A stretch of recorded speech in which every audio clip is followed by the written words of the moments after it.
우리를 너무나 잘 아시는 우리 하나님께서 우리의 눈을 열어서 주를 바라보게 하시고 또 우리의 연약한 우리 스스로를 돌아볼 수 있는 그 은혜를 주실 줄 믿습니다. 오늘 이 시간 주님을 바라볼 수 있는 귀한 축복의 시간 되시기를 주님의 이름으로 축복합니다. 지난 2010년 8월 5일 칠레 아타카마 사막에 있는 그 산호세 강산에서 33명의 강부가 갱이 무너져가지고 갇히는 사건이 있었습니다. 그 사건은 전 세계적으로 언론이 집중하였고 또 그 33명이 나중에는 다 68일 만에 구출되었습니다. 이것 때문에 이제 그들은 또 죽음의 자리에서 살아났으니까 세상으로서는 이제 영웅의 자리에 올라가게 되고 또 많은 그 기자나 언론사에서 그들을 취재하고 아주 칭찬이 자자했습니다. 68일 만에 그들은 살아났는데 어떻게 그들은 지냈을까? 이것을 가지고 이제 영화도 만들고 또 많은 책들도 나왔습니다. 이 사람들이 사실은 이 지하 700m 깊이에 있는 그 광산 깊은 곳까지 가서 하루 벌어 하루 먹고 사는 그런 가난한 사람들이었습니다. 그래서 33명이 그 갱이 무너질 때에 다행스럽게도 보호 장소 안에 급박하게 다 모이게 되고 그곳에서 이제 외부의 구출을 기다렸는데 처음 17일간에는 그들이 참 어려움도 많았지만은 마음을 잘 모았습니다. 처음에는 어떻게 해야 될지 모르니까 죽겠다, 도저히 우리는 살아날 수 없다 하는 그런 부정적인 이야기도 많이 떠돌았고 또 그 안에서는 여러 가지 이제 우울증적인 증세도 나타나고 또 서로 싸우기도 하고 그렇지만은 이내 또 진정을 하면서 우리는 구출될 수 있다, 희망을 가지자 그러면서 마음을 모으기 시작했습니다. 그러면서 각자에게 주어진 임무를 맡겼습니다. 가만히 있어봤자 뭐 하겠냐, 우리가 좀 더 생산적인 어떤 일을 해서 우리가 여기서 잘 이겨보자. 그래서 열심히 그 안에서 각자의 맡겨진 일에 대해서 열심을 다합니다. 그 중에 특별한 것 중에 하나가 남을 웃기는 일. 이게 하루 종일 그 사람은 그 일을 감당해야 됩니다. 그래서 슬픔이 있는 동료들에게 찾아가서 손을 잡아주고 웃기는 겁니다. 어떻게 웃겼는지는 잘 모르겠지만 웃겨서 그 마음을 좀 편안하게 만들고 또 동료들이 함께 하기에 의한 그런 분위기를 만들어 가도록 했다는 겁니다. 또 어떤 사람은 이제 구호품이 그 구호 보호소에 있었는데 그것을 가지고 관리도 하고 또 매일 필요한 만큼의 아주 작은 그 음식을 나누는 그런 일도 맡아서 하기도 했습니다. 이렇게 17일간 열심히 서로 도우면서 사랑하면서 함께 또 많은 이야기를 나누면서 지내다가 갑작스럽게 천정에서 드릴이 하나 뚫려서 내려옵니다. 커다란 그 공사 현장에 있는 그 땅을 파는 드릴이 들어오는데 너무나 충격적이고 감사했죠. 아, 이제 우리가 여기 있다는 것을 그들이 알겠구나. 그래서 그 끝에다가 우리 33명의 강부들은 살아있습니다라는 쪽지를 묶어서 올려보냈습니다. 그 내용을 본 이 가족들과 또 정부에서는 크게 환호하고 이제 이들을 구출하기 위해서 작전을 세워서 이제 공사를 시작합니다. 구출 작전이 시작되어졌는데 17일째 발견되었으니까 68일까지 많은 시간이 걸립니다. 지하 700m니까 얼마나 그것이 또 어렵겠습니까? 또 잘못하다가는 또 갱이 무너질 수도 있으니까 조심스럽게 그렇게 하루하루 그렇게 내려가고 있었는데 그 안에서는 또 많은 변화가 일어났습니다. 처음에 17일간에는 서로 돕고 사랑하고 또 언제 죽을지 모르니까 힘을 합쳐서 그렇게 서로 격려하면서 지냈던 그들이 이제 외부에서 그 뚫린 그 드릴 그 공간만큼의 또 공간이 생기니까 그곳을 통해서 음식물도 들어오게 되고 또 그 안에 작은 소형 TV도 들어오게 되고 또 그 안에서 또 필요한 옷도 입을 수 있고 그래서 어느 정도 안정이 되어졌습니다. 그러면서 TV를 함께 보고 또 지내다가 첫 며칠은 잘 그렇게 지냈는데 시간이 지나면서 그들이 처음에 가졌던 그런 사랑하는 마음으로 서로 돕고 또 질서를 잡아왔던 그런 모습과는 다르게 이제는 서로 싸우게 되었다는 겁니다. 누가 TV 채널을 이쪽을 보려고 하면 다른 쪽을 보기 원한다고 하면서 싸우기도 하고 또 서로 간에는 또 그 위로하고 격려하던 그 시간들도 TV를 보면서 또 대화의 시간도 줄어들게 되고 마지막까지 티격태격 싸우는 그런 모습도 나옵니다. 그런데 마지막에 68일째에 누가 올라갈 것인가? 마지막에 남을 자가 누구인가? 우리 생각 같아서는 조금이라도 빨리 밖으로 나가면 좋겠다고 생각할 수도 있지만은 그들에게는 또 하나의 또 생각이 있었습니다. 누가 기네스북에 오를 것인가? 누가 68일까지 최장기간 굉장히 갇힌 존재로 그 기네스북에 오를 수 있겠는가? 그거 가지고 또 신경전을 벌입니다. 그렇게 해서 그들이 다 구출받았습니다. 뭐 언론사부터 시작해서 전 세계가 막 환호하고 어떻게 68일간 그렇게 버틸 수 있었는가? 그래서 언론사들에서는 영웅이 필요하던 어려운 시기에 이들을 이제 영웅으로 세워갑니다. 그리고 그들이 정말 그 안에서도 잘 했고 서로 돕고 또 영웅도 만들기도 합니다. 하지만 비하인드 스토리에 보면은 이런 연약한 인생들의 모습이 드러나 있는 것입니다. 죽을지 살지 모르는 그 위급한 상황에서 그들이 가졌던 마음과 이제 곧 있으면 구출될 것이라는 그런 생각 속에서는 이제 그런 서로 세워주고 함께 했던 그런 마음들도 사라지더라 이것입니다. 근데 저는 이 내용을 이렇게 살펴보면서 제 마음에 와닿았던 내용이 무엇인가? 지하 700m입니다. 에펠탑 2개 세운 것보다 더 깊은 곳입니다. 그 지하에 과연 사람이 살 수 있을까? 그런데 하나님의 은혜로 그들이 살아났는데 우리 인생도 마찬가지라는 겁니다. 지하 700m가 뭡니까? 지하 수천 미터까지 우리는 내려가는 그 지옥 같은 삶을 한 번씩은 경험하지 않습니까? 그 연약한 인생들이 그 안에서 앞으로 전진할 수도 없고 위로 올라갈 수도 없고 내려갈 수도 없고 도저히 어떻게 할 수도 없는 그 막막한 상황 가운데서 우리 하나님이 구원의 은총으로 우리에게 예수 그리스도라는 그 구원의 길을 열어주신 것입니다. 우리가 아무리 깊은 곳에 있다 하더라도 우리를 선택하시고 창세전에 만세전에 택하신 우리들을 하나님의 구원의 길로 다시 회복시켜 주셔서 다시 하나님의 백성으로 만들어 주신 것 얼마나 기가 막힌 은혜입니까? 우리가 바다 깊은 곳에 숨어 있다 할지라도 그 바닷물을 다 말리셔서 우리를 구원하시는 분이 우리 하나님이십니다. 이러한 은혜가 우리가 날마다 우리가 살아가는 가운데서도 얼마든지 우리가 경험하고 있는데 그러한 부분에 있어서 우리는 너무나 많이 하나님의 은혜를 잊고 살아가는 것은 아닌가 그런 생각도 해봅니다. 과연 우리가 하나님의 은혜를 먼저 사모하며 주님께 나온 것입니까? 아닙니다. 하나님이 우리를 먼저 택하셔서 우리를 구원의 길에 들어서도록 인도해 주신 것입니다. 불가항력적인 하나님의 은혜 가운데서 우리가 다 하나님의 은혜 가운데서 이렇게 이 자리에 모여 주의 백성으로 찬양하며 감사드릴 수 있다는 것, 이것은 기적 중에 가장 큰 기적이요 복 중에 가장 큰 복인 것을 여러분들 기억하시기 바랍니다. 오늘 본문 내용은 아브라함에 대한 이야기입니다. 아브라함이 이제 본토 친척 아비 집을 떠나 그 하란에서 가나안까지 가는 여정을 말씀하고 있습니다. 사실은 이 본문 앞에 있는 내용이 우리가 특별히 좀 주목해야 될 내용이 있습니다.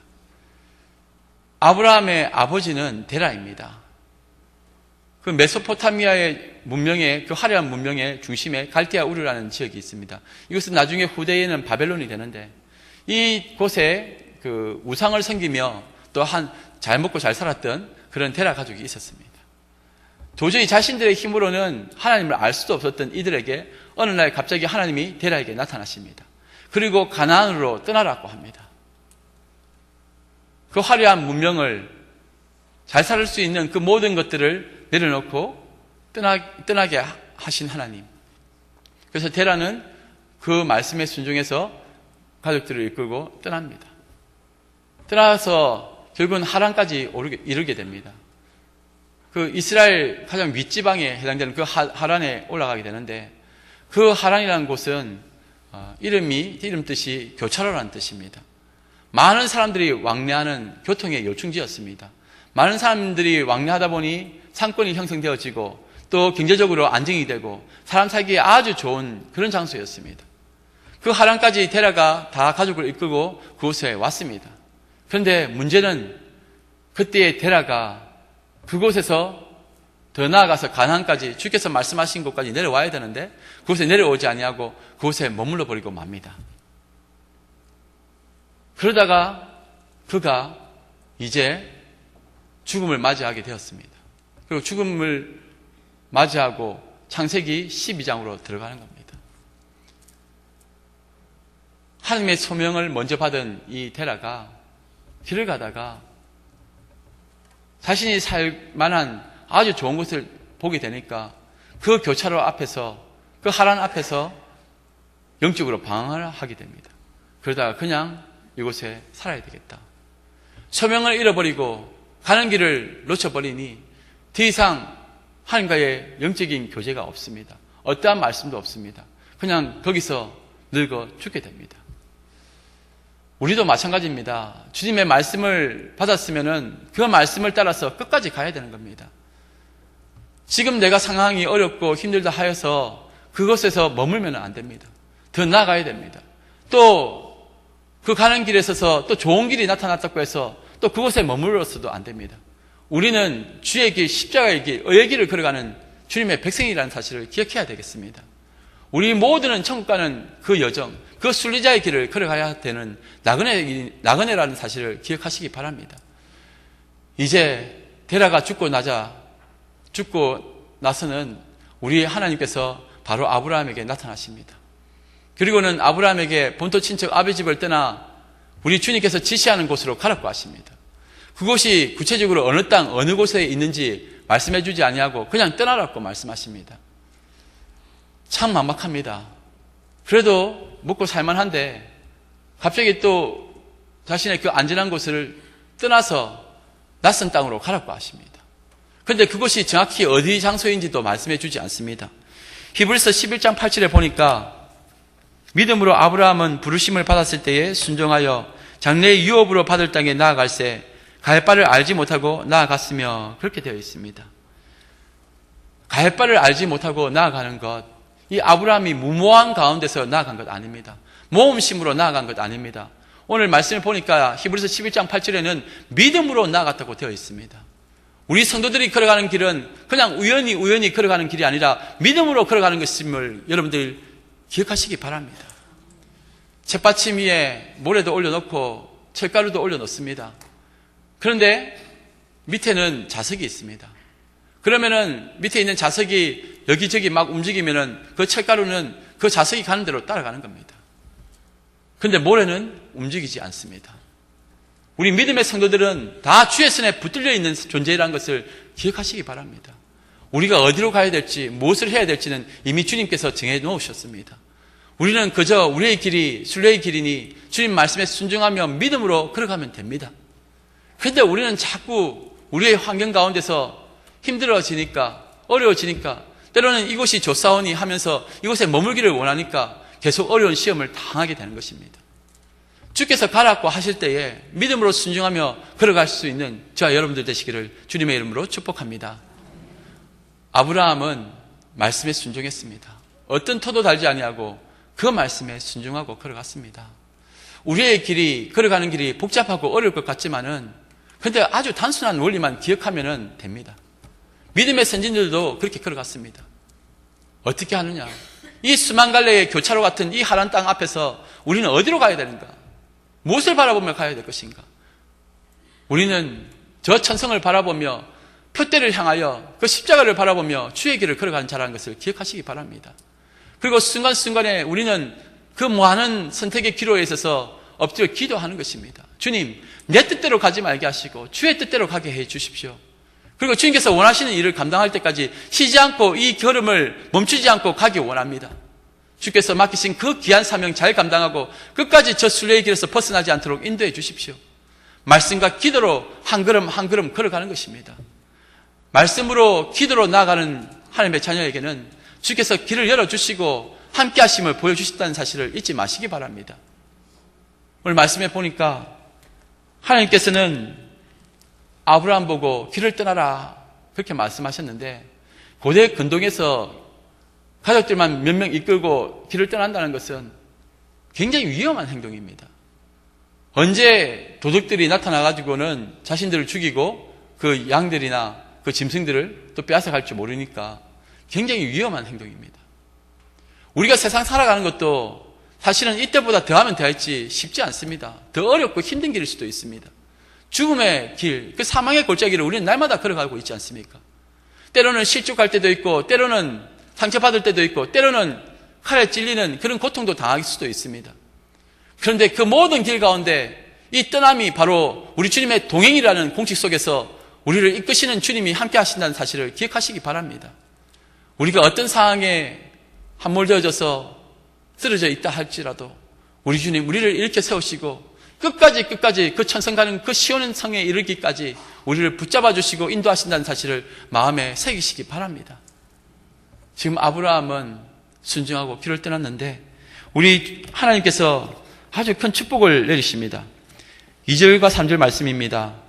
내가 너로 큰 민족을 이루고 내게 복을 주어 내 이름을 창대하게 하리니 너는 복이 될지라. 너를 축복하는 자에게는 내가 복을 내리고 너를 저주하는 자에게는 내가 저주하리니 땅의 모든 족속이 너로 말미암아 복을 얻을 것이라 하신지라. 주인과 동행하는 것 자체가 복입니다. 창세기 15장에는 하나님께서 아브라함에게 나타나셔서 내가 너의 큰 상급이라 말씀하십니다. 하나님이 함께하는 것, 하나님께서 우리가 동행하는 것 그 자체가 가장 큰 복이라는 것입니다. 고대 근동에서 눈에 보이는 가시적인 복의 의미는 자손과 땅입니다. 그 복도 하나님께서 주시겠다고 약속하셨습니다. 큰 민족을 이루겠다고 합니다. 이스라엘의 시조가 누구입니까? 여러분, 아브라함입니다. 그리고 아브라함을 통해서 이삭이 나오고 이삭을 통해서 야곱이 나오고 그리고 민족으로 세워지어 가는 것 아닙니까? 그리고 영적인 의미로 우리가 그의 백성이, 그의 후손이 되는 거고 그와 함께 우리는 천국 백성으로 살아가는 것입니다. 갈라디아서의 말씀을 보겠습니다. 갈라디아서 3장 7절부터 9절까지의 말씀입니다. 그런즉 믿음으로 말미암은 자들은 아브라함의 자손인 줄 알지어다. 또 하나님이 이방을 믿음으로 말미암아 의로 정하실 것을 성경이 미리 알고 먼저 아브라함에게 복음을 전하되 모든 이방인이 너로 말미암아 복을 받으리라 하였느니라. 그러므로 믿음으로 말미암은 자는 믿음이 있는 아브라함과 함께 복을 받느니라. 무슨 말입니까? 우리가 결국은 아브라함의 자손이라는 것입니다. 그리고 아브라함에게 주어진 그 복이 바로 우리에게도 주어진 복이라는 사실을 기억하라는 것입니다. 아브라함이 주님 말씀에 순종하고 걸어갈 때에 하나님께서는 그냥 걸어가게 하신 것 아닙니다. 그가 복의 근원이 되도록, 그가 복이 되도록 하나님께서 한량없는 은혜로 세워주셨다는 겁니다. 큰 민족을 이룹니다. 여러분, 땅의 것에 집중하다가 걸어가면은 롯처럼 갈 수밖에 없습니다. 그런데 하늘 양식을 꿈꾸며 하늘의 소망을 두고 달려가면은 하나님께서는 이 모든 것을 충만히 채워주신다는 것입니다. 그러니 마태복음 6장 33절에 너는 먼저 그의 나라와 그의 의를 구하라. 그리하면 이 모든 것을 너에게 더하시리라 우리 주님께서 말씀하지 않았습니까? 그런데 우리는 너무 하루하루에 연연해서 살아갑니다. 내일 어떻게 먹을까 염려하고 걱정합니다. 모든 인생들은 결국은 이 제약된 본성에 따라서 자기 스스로 하나님 없이 살아갈 길을 자꾸 찾으려고 합니다. 하나님께서 하나님의 백성들에게 이미 하늘의 신령한 만나로 또 신령한 생수 대신 예수 그리스도로 충분히 채워주실 것을 믿고 나아가는 것인데 자꾸 내일 어떻게 될까 염려하는 존재로 전락하고 말았습니다. 그러니 원망하고 불평하게 되고 또 두려움에 사로잡히게 되는 것입니다. 나의 갈 길 다가도록 우리 주님이 인도하신다는 사실을 기억하시기 바랍니다. 우리는 우리의 일의 끝과 그리고 앞으로 어떻게 될지 내일도 잘 모르는 사람들입니다. 그래서 우리가 부르는 노래 중에 내일은 난 몰라요. 하루하루 살아요. 그렇지만 우리가 믿음으로 바라볼 수 있는 것이 무엇입니까? 내일은 우리가 모르지만은 그 내일을 붙잡고 계신 하나님이 우리와 함께 하신다는 사실 아니겠습니까? 그 믿음으로 하루하루 버티고 인내하며 그 순례의 길을 다하시는 저와 여러분들 되시기를 주님의 이름으로 축복합니다. 이 아브라함이 길을 떠납니다. 그가 있는 곳은 복의 자리가 되는 겁니다. 성도가 있는 곳은 복의 자리가 되는 것입니다. 시리에 빠져있는 모든 좌절에 빠져있는 영혼들에게 우리가 다가갔을 때에 그는 이미 그 복을 경험하게 되는 것입니다. 아브라함이 하나님의 말씀을 따라 떠납니다. 그때 롯도 함께 따라 나갑니다. 아브라함은 말씀을 쫓아 따라 나갔고 롯은 아브라함을 따라 나갑니다. 4절 말씀에 이에 아브라함이 여호와의 말씀을 따라갔고 롯도 그와 함께 갔으며 아브라함이 하란을 떠날 때에 75세였더라. 여러분, 말씀을 따라 살아가는 것, 이거 쉽지 않습니다. 말은 우리가 어려운 일 당하면은 진짜 단순하게 말씀대로 그냥 걸어가면 되는데, 연약한 우리들은 자꾸 환경을 보고 사람을 보게 됩니다. 그런데 이것의 결과를 보면은 굉장히 많은 차이가 납니다. 아브라함이 말씀을 쫓아갑니다. 그런데 롯은 나중에는 자기가 선택한 그 길로 갑니다. 창세기 13장에 보면은 그 내용에서 분명합니다. 이제 아브라함도 부자가 되었고 롯도 부자가 됩니다. 롯이 부자가 된 이유는 아브라함과 함께 했기 때문에 복을 누릴 수 있었는데, 이제는 그 자신이 키우는 양과 가축이 많아지고 또 아브라함이 키우는 양과 가축이 많아지니까 이제 그 목자들이 서로 싸웁니다. 물도 부족하고 먹을 것도 없는데 어떻게 우리가 한 곳에서 머물 수 있겠느냐. 그때 아브라함이 나와 너는 형제이고 이렇게 싸워서는 안 된다. 그래서 네가 먼저 길을 정해라. 그럼 나는 너와 반대되는 길을 선택하겠다. 그렇게 제안을 합니다. 그러면 지혜로운 롯이 하나님을 알았다면은, 이 지혜로웠다면은 자기 스스로 그 소돔 땅을 향하지 않았을 것입니다. 아브라함, 당신이 하나님과 함께하는 것을 내가 보았고 또 내가 이렇게 복을 누리고 있는 것도 당신 때문인데 내가 어떻게 떠날 수가 있겠습니까? 차라리 내가 손해를 보더라도, 내가 가축을 잃어버린다 할지라도 내가 당신을 따르겠습니다. 그렇게 나와야 되는데 이 롯은 그렇게 하지 않았습니다.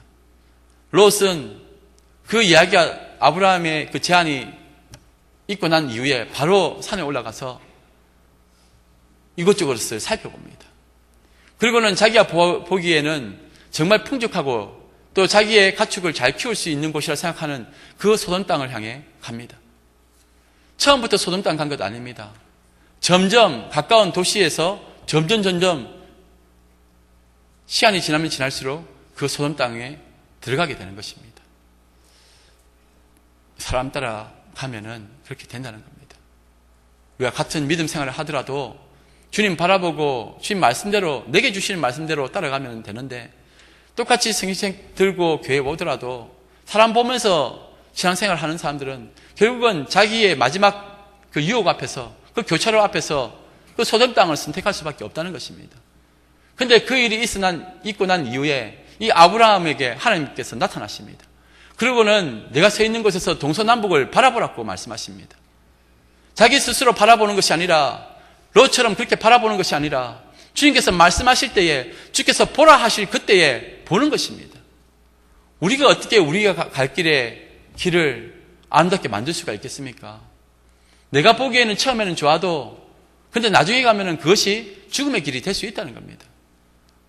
우리는 주께서 말씀하실 때에 말씀대로 살아가는 사람들이라는 것을 기억하시기 바랍니다. 아브라함이 머무는 곳에 복이 임하고, 그리고 그게 메말라 있는, 죽어 있는 영혼들이, 또 많은 땅들이 회복되는 역사가 나타납니다. 믿음의 자녀가 머무는 곳이 축복의 자리가 되는 것입니다. 아브라함이 머물렀던 것도 그랬고, 이삭이 가는 곳마다 기근의 때에 그곳에서 농사하면 농사가 잘 되고, 또 그곳에서 우물을 파면은 그 메마른 땅에서 우물이 나오고, 그래서 그 우물로 또 사람들이 살아나게 되고, 가는 곳마다 황무한 땅이 다시 장미꽃이 피는 그런 역사를 경험하는 것, 그게 바로 우리 그리스도인이 걸어가는 길이라는 겁니다. 가장 중요한 것은 죽어있는 영혼들이 살아나는 것입니다. 우리가 머물러 있는 그곳에 우리 주님이 나와 함께 하시니 그곳이 회복되는 것입니다. 여러분들이 있는 그곳에서 믿음으로 잘 버티시기 바랍니다. 그곳이 축복의 자리라는 것을 잊지 마시기 바랍니다. 그곳에서 복음의 사명, 그 복의 사명을 잘 감당하시기 바랍니다. 우리가 믿음이 떨어질 때 언제 떨어집니까? 한 고비를 넘어가면은 위기가 옵니다. 그 강산에 갇혔던 그 강부들도 이제 좀 괜찮겠구나 생각하니 그 안에서 다툼이 일어나고 싸움이 일어난 것 아닙니까? 아브라함이 주님의 은혜 가운데서 이제 가나안 땅으로 옵니다. 그곳에서 가는 곳마다 하나님께 단을 쌓고 제사를 드리며 여호와의 이름을 부릅니다. 우리가 어떠한 존재라는 것을 우리가 잊지 말아야 되는데, 자꾸 세상 살다 보면은 우리는 잊어버리게 됩니다. 똑같이 세상 사람들이 하는 습성대로 흘러갈 수밖에 없습니다. 저들이 아기다툼해가지고 뭔가를 얻으려고 하면은 우리 똑같이 저들처럼 남을 밟고 올라서야지만 얻는 줄 알고 그렇게 살아가는 것 아닙니까? 그를 죽여서 내가 유익을 보리라 하는 그 마음, 세상의 마음을 우리가 자꾸 따라가려고 하는 본성이 있지 않습니까? 그런데 예배를 드리는 가운데 그 마음이 바뀌게 되는 겁니다. 주님을 본받게 되고 주님의 마음을 품게 되니 세상 가운데서 내 것을 내게 주고 차라리 나를 죽여라. 내가 너를 살리겠다. 그것이 주님의 사랑을 받은 우리들의 삶이라는 것입니다. 그러면 하나님께서 그 길 가운데 또 아름다운 축복을 내려주셔서 그들이 살도록 인도해 주신다는 겁니다. 이것은 성경의 원리입니다. 높아지려고 하면은 낮아지셔야 됩니다. 주께서 세워주실 때 그것이 참된 의미가 있다는 겁니다. 이 아브라함이 나중에는 이렇게 예배를 잘 드리고 제단을 쌓지만은 점점 남방으로 내려가게 됩니다. 그리고 그 가나안의 그 경계에 서게 되는데 또 이 아브라함에게 그 하란이라는 그 교차로에 서게 되는데 나중에 기근이 오고 가축이 먹을 것이 없어지니까 그냥 애굽으로 내려가고 맙니다. 오늘 말씀에 보니까 그 여호와의 이름을 부르더니 점점 남방으로 내려갔다는 이 표현이 참 마음에 와닿습니다. 잘하는 것 같은데, 지금까지 잘 살아온 것 같은데, 근데 본질이 무엇인가를 잊어버리는 순간이 무엇입니까? 나는 이제 괜찮다, 잘 된다 하는 그때가 가장 조심해야 된다는 것입니다. 어느 순간에 인생의 기근이 찾아왔을 때에 여호와의 이름을 부르고 주님의 능력을 의지하고 나아가야 될 사람들이 결국은 세상의 쉬운 방법으로 그렇게 애굽으로 내려가는 모습을 보게 됩니다. 십자가의 길을 걸어가는 것 쉽지 않습니다. 그러나 여러분, 이 십자가 내동댕이 치고 어디 가려고 합니까? 우리 주님의 은혜 가운데서 우리는 저 천성 바라보며 걸어가는 인생이라는 것을 기억하시기 바랍니다. 베드로가 제자들과 함께 그 휘몰아치는 그 바다 위에서 앞으로 가지도 못하고 바람이 막 불고 강풍이 일어나니까 힘들어하고 있습니다. 그때에 그 밤 사경에 예수님이 그 물 위를 걸어 오시는 것을 보게 됩니다. 사람들이 유령이다 하면서 두려워하고 걱정하니까 우리 주님이 나니 안심하라 그렇게 말씀하십니다. 그때에 베드로가 자신도 주님처럼 바다 위를 걸어서 주님께 가게 해 주십시오 요청을 합니다. 그랬더니 주님께서 오라고 말씀하십니다.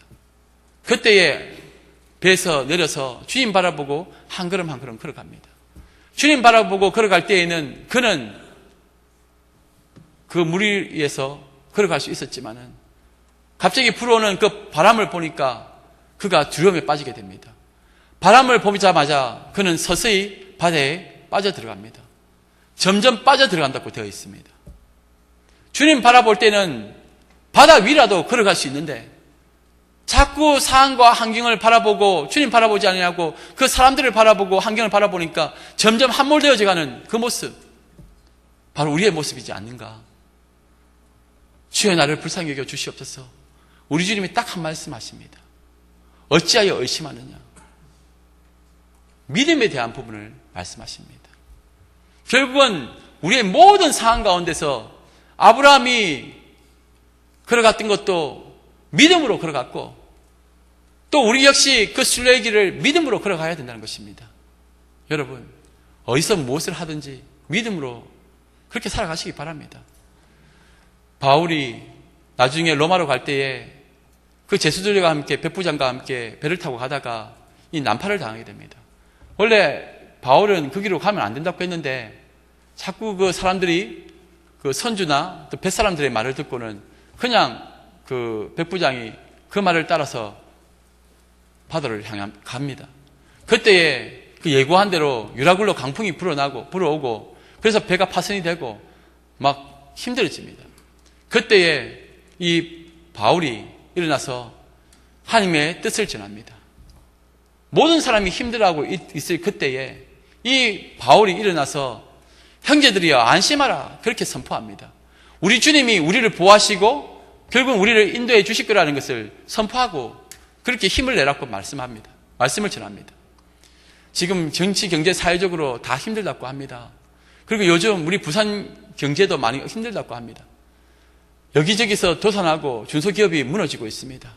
이 위기의 때에 우리가 믿음의 자녀로서 그 복의 사명을 잘 감당하기 바랍니다. 이 힘들어하고 괴로워하고 있는 이 인생들 가운데서 우리가 복의 자리에 서서 그들에게 예수 그리스도의 이름으로 선포하는 것입니다. 여러분, 믿음으로 주님 바라보시고 주님 앞으로 나오십시오. 그러면 주께서 우리를 보호하시고 인도하게 될 줄 믿습니다라고 선포하고 나가야 되는데 요즘 갈수록 그 정체성을 잃어버린 것 같습니다. 얼마 전에 제가 지난주에 나이 많으신 권사님을 시방했습니다. 그때에 그 권사님께서 이런 말씀을 하셨습니다. 이 권사님이 올해 초에 다치셔가지고 병원에서 재활치료를 받으실 때에도 제게 목사님 제가 곧 빨리 나와서 교회 예배 드리러 가겠습니다. 그렇게 하셨는데 이제 신방 가서 또 들어보니까 그 말씀에 이런 말씀을 하십니다. 자녀들은 같이 살자고 합니다. 이 나이가 많으니까 좀 같이 옆에 있어 부양도 이제 보살펴 주실 수도 있고 또 이렇게 여러 가지 어려운 것도 함께 할 수 있으니까 같이 살자고 그렇게 말을 많이 하지만은 한평생 주의 전에 있었던 본인의 입장에서는 그곳에 가기 싫다는 겁니다. 예배 드리고 또 걸어서 교회 와서 기도할 수 있고 찬양 드릴 수 있고 하니 이게 얼마나 감사한가. 그래서 권사님은 가지 아니하시고 지금 힘 닿는 데까지 여기서 머물겠다고 그렇게 말씀하셨습니다. 여러분, 예배 드릴 때에 힘이 나는 것입니다. 그리고 예배를 통해서 우리가 죽을 자도 살아나는 것입니다. 그리고 이 예배를 통해서 이 세상의 어지러운 가운데서 구원의 그 간절한 소망을 품게 되는 것입니다. 여러분, 힘을 내시기 바랍니다. 그리고 여러분, 나라와 민족을 위해서 함께 기도하시기 바랍니다. 그리고 함께 마음을 모아서 서로를 위해서 함께 사랑으로 부둥켜 안으며 또 위로하며 격려하며 이 순례의 길, 십자가의 길 잘 걸어가시기 바랍니다. 이 시간 우리 함께 찬양 한 곡 부르면 좋겠습니다. 저 멀리 뵈는 나의 시온성이라는 찬양입니다. 우리 어르신들은 잘 아는 곡인데 힘들고 어려울 때 이 찬양 많이 부르셨죠. 이 길이 순례의 길인 것을 기억하고 우리 주님이 나와 함께 하신다는 것을 기억하면서 이 찬양 부르시겠습니다.